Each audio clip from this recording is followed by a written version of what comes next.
বিএনপির সিনিয়র যুগ্ম মহাসচিব অ্যাডভোকেট রুহুল কবির রিজভী বলেছেন, ১/১১ ভয় দেখিয়ে সমর্থন নিতে চায় অন্তর্বর্তীকালীন সরকার। স্পষ্ট বলতে চাই, ভয় দেখিয়ে কোনো লাভ হবে না।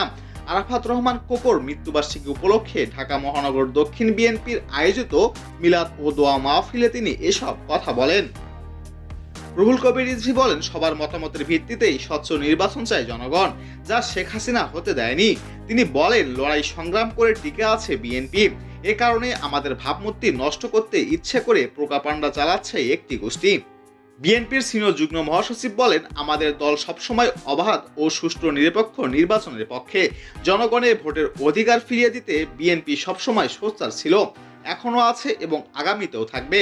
তিনি আরও বলেন, ছাত্র জনতার আন্দোলন ও রক্তের ফসল এই অন্তর্বর্তীকালীন সরকার। তারা জনগণের আকাঙ্ক্ষা পূরণ করবে, অথচ তাদের প্রয়োজনীয় সংস্কারে মনোযোগ নেই। কলকারখানা বন্ধ, অর্থনৈতিক নিম্নমুখী, জনকল্যাণে মনোযোগ না দিয়ে ঘোর প্যাচের মধ্যে আছে সরকার।